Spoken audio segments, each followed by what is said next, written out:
عبداللہ بن مسعود رضی اللہ عنہ فرمانے لگے، صحیح بخاری میں ہے، جاؤ میرے گھر میں جا کے میری بیوی کو دیکھ کے آؤ۔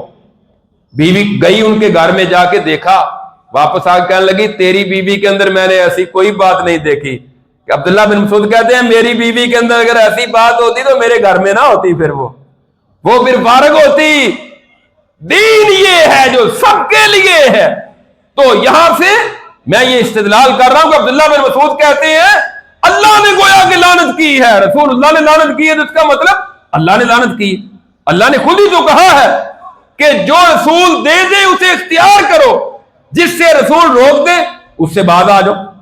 صحیح بخاری میں ایک اور حدیث ہے کہ نبی کریم صلی اللہ علیہ وسلم کے صحابی حضرت ابو ہریرہ رضی اللہ تعالیٰ عنہ اور حضرت زید بن خالد جوہنی رضی اللہ تعالیٰ عنہ، یہ دونوں ایک واقعہ بیان کرتے ہیں۔ کہتے ہیں ایک دیہاتی آدمی نبی کریم صلی اللہ علیہ وسلم کے پاس آیا اور آ کر اس نے کہا یا رسول اللہ انشدک باللہ، میں آپ کو اللہ کی قسم دیتا ہوں، اقضِ بیننا بکتاب اللہ، اللہ کے رسول ہمارے درمیان اللہ کی کتاب کے ذریعے فیصلہ کر دے، میں آپ کو قسم دیتا ہوں۔ اتنی دیر تک دوسرا بندہ بھی آ گیا، وہ بھی آ کر کہنے لگا اقضِ بکتاب اللہ، اللہ کے رسول ہمارے درمیان اللہ کی کتاب کے مطابق فیصلہ کر دے اور مجھے اجازت دے کہ میں اپنا مقدمہ پیش کروں۔ آپ نے فرمایا بتاؤ۔ کہنے لگا جی میرا بیٹا تھا، اس بندے کے پاس ملازم تھا، اس کی بیوی کے ساتھ اس نے بدکاری کی، میں نے لوگوں سے پوچھا اس کا حل کیا ہے، انہوں نے کہا کہ حل تو یہ ہے کہ تیرے بیٹے کو رجم کیا جائے گا، لیکن میں نے پھر اس کا حل جو ہے ان سے کر کے بات چیت کر کے تو یہ نکالا کہ 100 بکریاں اور ایک لونڈی میں نے اس کو دے دی۔ اب اس کے بعد مجھے کچھ اہل علم نے بتایا ہے کہ ایسا تو نہیں ہے، یہ تو تم نے غلط فیصلہ کر لیا ہے، تو اللہ کے رسول ہم دونوں آپ کے پاس اپنا مقدمہ لے کر آئے ہیں، آپ ہمارا فیصلہ اللہ کی کتاب کے مطابق کر دیں۔ رسول اللہ صلی اللہ علیہ وسلم فرماتے ہیں لَأَقْضِيَنَّ بَيْنَكُمَا بِكِتَابِ اللَّهِ، دوسری روایت میں الفاظ ہے آپ نے فرمایا وَالَّذِي نَفْسُ بِيَدِهِ، اس ذات کی قسم جس کے ہاتھ میں محمد صلی اللہ علیہ وسلم کی جان ہے، میں ضرور تمہارا فیصلہ اللہ کی کتاب کے مطابق کروں گا۔ اور پھر آپ نے فیصلہ کیا کیا؟ آپ نے فرمایا فیصلہ یہ ہے اما الولیدۃ والغنم فرد علیک والا ابنک جلد مئۃ ما تغریب ہوا۔ اللہ کی کتاب کا فیصلہ یہ ہے کہ جو 100 بکریاں اور ایک لونڈی تم نے دی ہے نا، وہ تمہیں واپس لٹائی جائے گی، وہ تمہارے پاس واپس آئے گی، وہ تم نے نہیں دینی۔ تیرے بیٹے کو 100 کوڑے لگیں گے، وہ شادی شدہ نہیں ہے، 100 کوڑے لگیں گے اور 1 سال کی جلا وطنی اس کو اس علاقے سے نکال دیا جائے گا، ملک بدر کیا جائے گا۔ اور اس آدمی کی بیوی، ظاہر ہے اس آدمی کی بیوی ہے، وہ شادی شدہ ہے۔ آپ نے فرمایا اے انیس صبح جاؤ، اور اگر وہ اقرار کر لے کہ واقعتاً جس طرح یہ دونوں بندے اگر مجھے بتا رہے ہیں وہ اقرار کر لے تو اس کو جا کر رجم کر دو۔ حضرت انیس رضی اللہ تعالیٰ عنہ گئے صبح اور جا کر پوچھا اس عورت سے کہ یہ گناہ تم نے کیا ہے؟ وہ کہنے لگی جی میں نے کیا ہے۔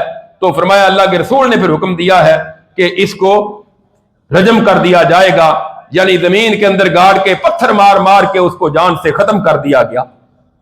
اب اللہ کے رسول کیا فرماتے ہیں؟ اللہ کی قسم میں تمہارے درمیان فیصلہ کروں گا کتاب اللہ کے مطابق۔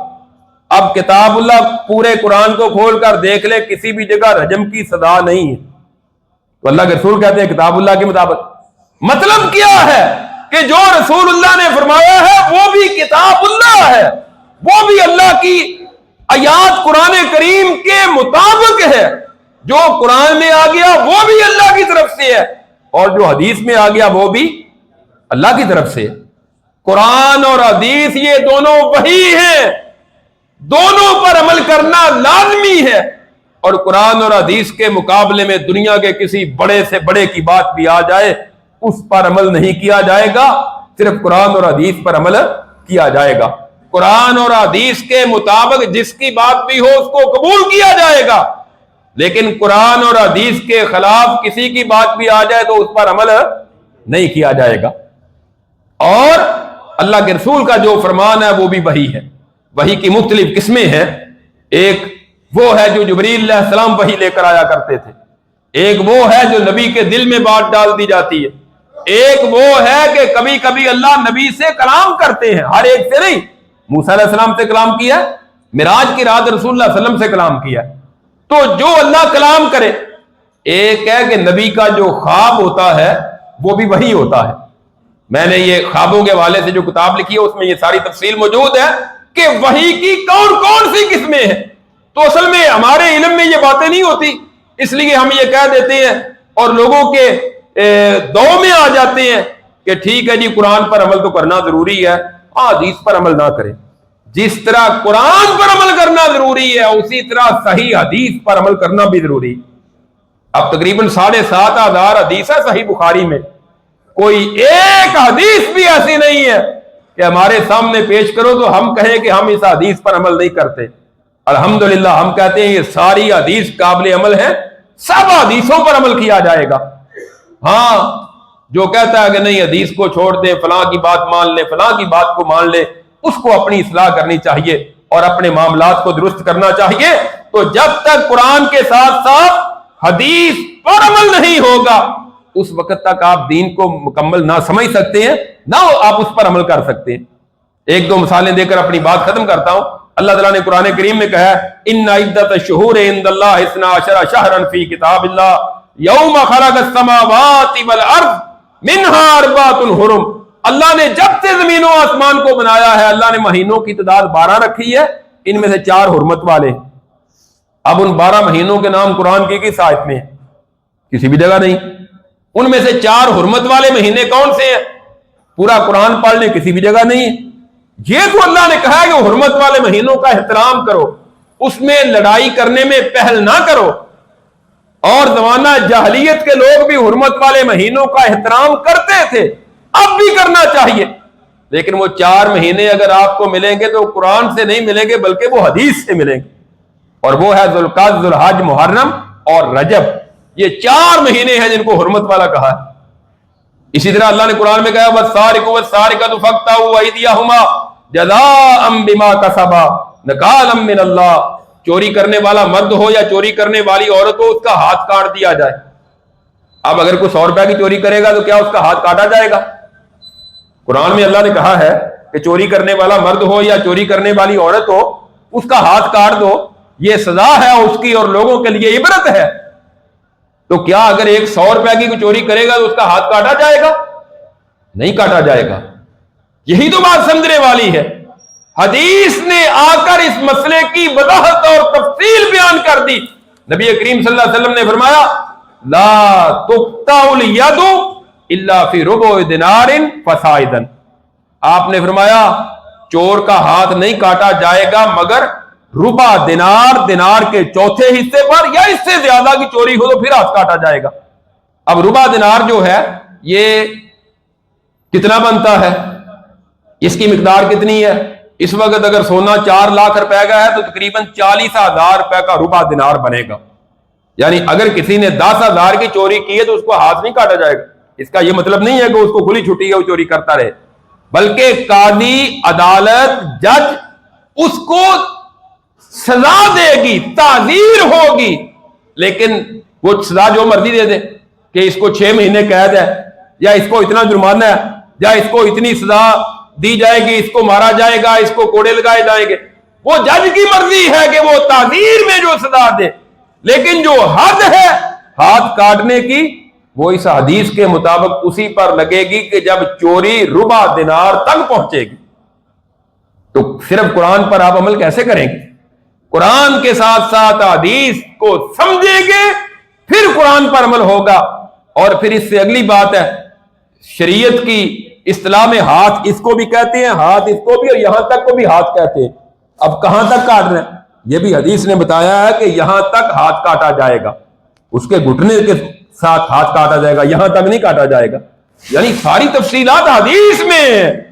اس لیے معلوم اور واضح یہ ہوا کہ حدیث کے بغیر دین پر عمل کرنا ممکن نہیں ہے۔ سنت کے بغیر آپ دین پر عمل نہیں کر سکتے۔ قرآن کے ساتھ ساتھ حدیث اور سنت یہ لازمی ہے، ان کے بغیر گزارا نہیں ہے، ان پر عمل کرنا ضروری ہے۔ جو حدیث کا انکار کرتا ہے اصل میں وہ قرآن کا انکار کرتا ہے، وہ دین پر عمل نہیں کرنا چاہتا۔ اور اس سے بڑھ کر سیدھی اور صاف بات کیا ہو سکتی ہے کہ ہم کہتے ہیں اللہ اور اس کے رسول دونوں کی اطاعت کرو؟ اللہ نے بھی یہی کہا ہے، لہذا ان دونوں کی بات جب مانیں گے انشاءاللہ آپ سیدھے راستے پر ہیں۔ اللہ رب العزت سے دعا ہے اللہ ہمیں کتاب و سنت پر عمل کرنے کی توفیق عطا فرمائے۔ آخر دعوانا الحمدللہ رب العالمین۔